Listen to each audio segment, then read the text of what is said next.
자, 오늘은 이제 지난 시간에 이어서 호흡의 연속선에 있는 발효에 대해서 공부를 해보도록 하겠습니다.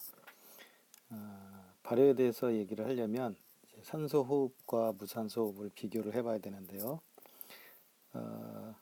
그림에서 보는 것 같이 산소 호흡과 무산소 호흡을 함께 비교해서 생각을 해보도록 하겠습니다.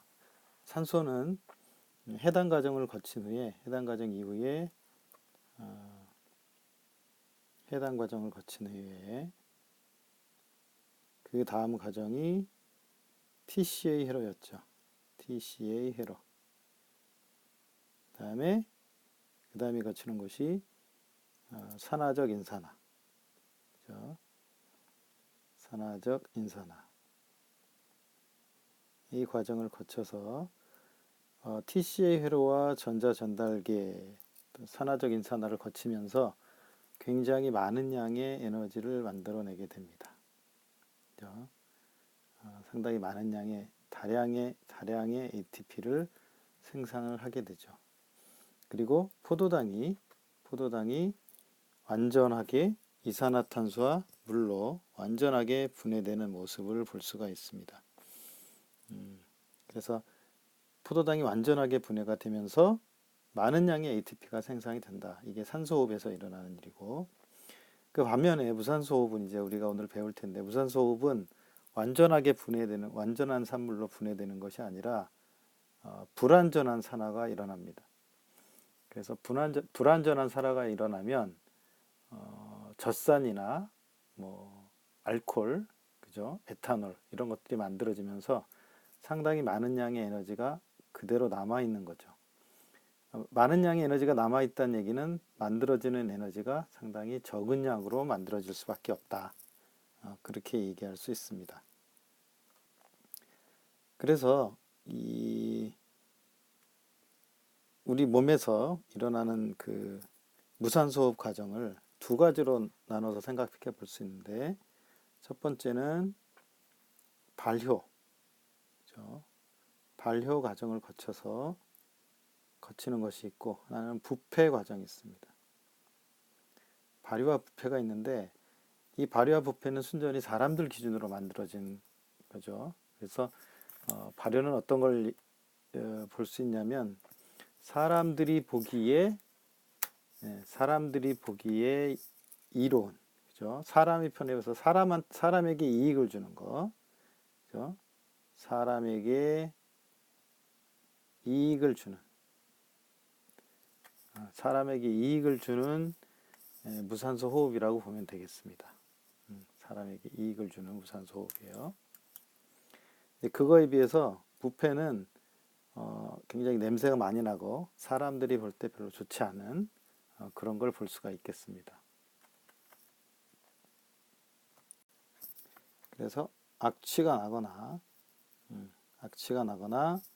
그 다음에 유독성 물질이 생성되는 경우, 유독성 물질이 생성되는 경우에 이걸 부패라고 얘기를 하지만, 동일하게 산소를 사용하지 않는다는 점은 이 두 가지가 동일하다는 걸 볼 수가 있겠습니다. 자, 그러면 세포 호흡과 발효를 좀 더 확인을 해보면, 자, 세포 호흡 과정을 우리가 지난번에 봤었는데, 세포 호흡은 포도당이 피루부산으로 분해가 됐고, 이것은 세포질에서, 그죠? 우리가 얘기했지만 세포질에서 일어난다. 해당 과정은 세포질에서 일어난다고 얘기를 했었어요. 근데 이것이 산소가 있을 때는 미토콘드리아 내부로 들어가서 TCA 회로를 거치고 산화적 인산화 과정을 거치면서 미토콘드리아 안에서 완전하게 분해가 일어납니다. 이게 이제 세포호흡이고요. 그런데 산소가 없을 경우에는 발효 과정을 거쳐서 발효가 일어나는 것을 볼 수가 있습니다.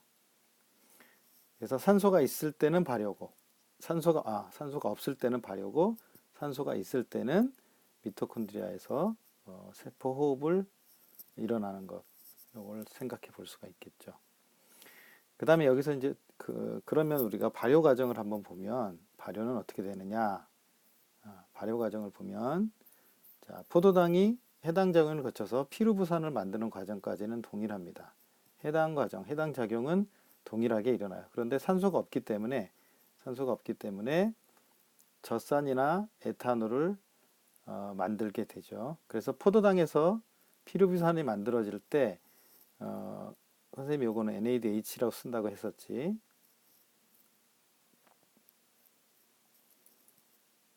NADH2. 자, 이게 해당 과정에서 만들어지죠. NADH2가 만들어지면 산화가 일어나는 겁니다. 이렇게 해서 해당 과정에서 산화가 일어났다가 산화를 일으켜서 원래 이것이 미토콘드리아에 가서 ATP를 만드는 데 사용이 돼야 되는데 산소가 없으니까 미토콘드리아에 갈 수 없고 그래서 다시 이게 젖산이나 에탄올로 환원된 그런 모습을 볼 수가 있습니다. 그래서 발효 과정은 해당 작용, 포도당에서 피루부산이 분해되고 그 피루부산 분해된 것을 젖산이나 에탄올로 만드는 과정을 통해서 소량의 ATP를 만들게 되죠. 결국 발효에서는 ATP가 만들어지는 과정이 해당 작용에서 만들어지는 ATP 말고는 없습니다. 그래서 세포흡에서 봤던 미토콘드리아에서 만들어진 굉장히 많은 양의 ATP가 만들어졌었는데 여기서는 해당 작용에서 만들어지는 두 개의 ATP 이외에는 다른 것은 ATP가 만들어질 수 없죠. 자, 그러면 이제 그 중에서 발효 중에 우리가 발효 두 가지, 알코올 발효와 젖산 발효에 대해서 얘기를 할 텐데 먼저 알코올 발효를 생각해 보도록 하겠습니다. 알코올 발효는 뭐에 의해서 이루어지냐면 효모라는 거, 술 만들 때 사용하는 거죠. 효모. 그래서 이 효모에 의해서 이루어지는데 이 효모는 굉장히 독특한 특징이 있어요. 효모가 가지는 특징이 뭐냐면 효모는 산소가 있을 때 산소가 있으면 얘는 산소가 있으면 얘는 뭘 하냐면 세포호흡을 해요. 세포호흡을 합니다. 세포호흡을 해요. 세포호흡을 하고 그 다음에 산소가 없으면 그때 뭘 하냐면 발효를 하는. 그래서 산소가 있느냐 없느냐에 따라서 세포호흡과 발효로 효모는 둘 다 작용을 하는 것을 볼 수가 있겠습니다. 자, 효모에 의해서 만들어지는 알코올 발효를 보면 먼저 자, 포도당이 있죠. 여기 포도당이 있죠. 포도당이 해당 과정을 거치면서 두 개의 피루부산을 만들어요. 이 과정에서 우리가 지난번에 세포호흡에서 봤지만 두 개의 ADP가 들어가서 두 개의 ATP를 만드는 에너지가 두 개의 ATP가 만들어지는 것을 볼 수 있습니다. 그 다음에 이 피루부산이 이산화탄소가 빠져나가면서 탄소가 두 개가 남죠. 원래 세 개였는데 두 개로 남죠. 그래서 아세트알데히드라는 물질을 만들고, 그렇죠? 아세트알데히드라는 물질을 만들고, 이 아세트알데히드로부터 해당 작용에서 빼냈던 NADH2에 있는 수소이온을 받아서 에탄올로 최종적으로 만들어집니다. 그런데 지금 이 과정, 여기 피루부산으로부터 아세트알데히드에서 에탄올로 가는 이 과정에서는 ATP가 만들어지지 않아요. 그래서 어디서만 ATP가 만들어지냐면 이 과정, 해당 과정에서만 ATP가 만들어집니다. 그러니까 총 만들어진 ATP의 숫자는 두 개인 거죠. 그 다음에 이제 여기서 중요한 것은 에탄올을 만들 때는 이산화탄소가 같이 만들어진다는 겁니다. 이산화탄소가 잠시 후에 보는 젖산 발효에서 보면 이산화탄소가 만들어지지 않아요. 그래서 알코올 발효에서는 포도당이 피루부산을 만들고 피루부산이 아세트알데하이드를 만들고 그 아세트알데하이드가 에탄올을 만들게 된다. 그 과정에서 피루부산이 아세트알데히드로 될 때 이산화탄소가 빠져나온다. 이것이 알코올 발효에서 특징적인 것이라고 볼 수 있겠습니다. 자, 다음으로 우리가 두 번째 발효가 젖산 발효인데 젖산. 그래서 이 젖산 같은 경우는 우유에다가 젖산균을 넣고 공기가 통하지 않게 딱 밀폐를 하면, 그죠? 젖산을 발효로 젖산을 만들게 돼요. 그래서 이 젖산 발효도 좀 전에 봤던 알코올 발효와 마찬가지로 만들 수 있는 에너지 ATP는 두 개의 ATP밖에 만들지 못합니다. 그래서 포도당이 젖산이 만들어지고 두 개의 ATP만 만들죠. 구체적인 과정을 보면 자, 포도당이 똑같이 해당 과정을 거치면서 두 개의 ATP를 만들어내면서 피루부산이 만들어지죠. 아까 알코발에서는 아세탈데히드가 만들어졌는데 여기서는 피루부산이 곧장 젖산으로 됩니다. 환원이 돼요. 그래서 여기서는 이산화탄소가 빠져나오지 않기 때문에 젖산은 탄소 숫자가 3개가 되죠. 그래서 알코올 발효보다는 아주 간단하게 발효가 일어나는 것을 볼 수 있고 여기서는 좀 전에 비교해서는 이산화탄소가 나오지 않는다라는 겁니다. 그리고 특히 이 젖산 발효가 우리가 주목을 받는 건 뭐냐면 아까 우유에 젖산균을 넣어서 만들어내기도 하지만 김치 담글 때 김치에서 신맛이 날 때도 이게 젖산균에서 젖산 발효가 일어나는 것이고 특히 사람들이 무산소 운동을 할 때 여기 보면 역도 선수 얘기도 나왔는데 역도 선수 말고 100m 달리기 할 때도 그죠? 100m 달리기를 할 때도 중간에 산소를 하지 않고 무산소 호흡을 하게 돼요. 그러면 산소가 공급되지 않으니까 젖산 발효를 하게 됩니다. 젖산 발효를 하게 돼요.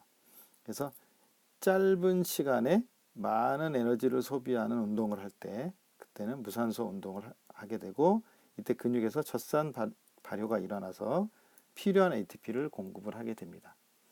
그래서 여기 근육에서 만들어진 젖산은 근육에 축적되면 통증을 가져오죠. 통증을 가져오게 돼요.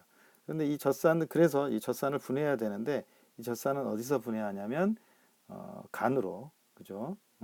간으로 이동을 해서 간에서 이제 다시 해독이 됩니다. 그런데 이 시간이 걸리기 때문에 젖산이 간으로 이동와서 분해를 해야 되기 때문에 시간이 걸리고 그것 때문에 젖산이 근육에 쌓이게 되면 통증을 일으키게 되는 것이죠. 예, 그렇게 보면 되겠습니다. 다음으로 마지막으로 여기 아세트산 발효라는 게 있는데 이거는 발효인데도 불구하고 뭐가 포함이 되냐면 산소가 포함이 돼요. 발효인데도 산소가 포함이 되는데 여기서 산소가 이용되는 것은 세포 내 호흡 이야기할 때 TCA로나 전자전달기에서 나온 그거하고 동일하게 산소가 이용되는 것이 아니라 그냥 이 에탄올에 산소가 결합해서 아세트산을 만드는 걸로 끝납니다. 그죠? 아세트산을 만드는 것으로 끝나요. 그러니까 아세트산 발효에서는 여기 지금 보면 이 에탄올이 어디서 만들어졌냐면 피루부산이 만들어졌죠. 그죠? 피루부산이 만들었고 이 피루부산은 누가 만들었냐면 포도당이 만들었었어요. 그래서 포도당이 피루부산 만들 때 여기 두 개 ATP가 나오고 그 다음에 피루부산이 에탄올 할 때 안 나왔지. 에탄올이 아세트산과 물로 분해될 때도 안 나와요. 결국은 여기도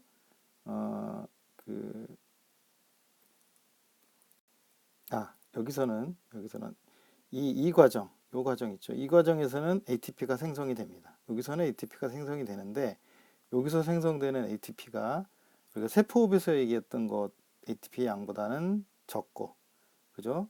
그 다음에 알코올 발효나 젖산 발효에서는 여기 두 개밖에 안 만들어졌는데 여기서 ATP가 또 만들어지니까 그 알코올이나 젖산 발효에서 만들어지는 ATP 수보다는 좀 많은 양의 ATP가 만들어지는 과정을 볼 수가 있겠습니다. 그리고 특히 아세트산 발효에 산소가 포함이 되는데 왜 이거를 발효라고 얘기하느냐? 왜 그러냐면 여기 보면 에탄올이 아세트산으로 만들어지고 더 이상 반응이 일어나지 않죠. 우리가 세포호흡에서는 세포호흡에서 그죠? 포도당이 다 뭘로 변했냐면 이산화탄소와 물로 모두 분해가 됐습니다. 이렇게 완전히 분해가 돼야 이걸 세포호흡이라고 얘기하고요. 발효 중에서 지금 아세트산 발효는 이 아세트산이 만들어지고 나서 더 이상 분해가 일어나지 않아요. 그 말은 무슨 말이냐면 아세트산에 에너지가 계속 남아 있다는 것을 얘기합니다. 알겠죠? 이렇게 우리가 발효에 대해서 한번 다루어 봤습니다. 자, 이상으로 호흡과 산소 호흡과 무산소 호흡을 같이 다뤄본 발효 부분을 마치도록 하겠습니다.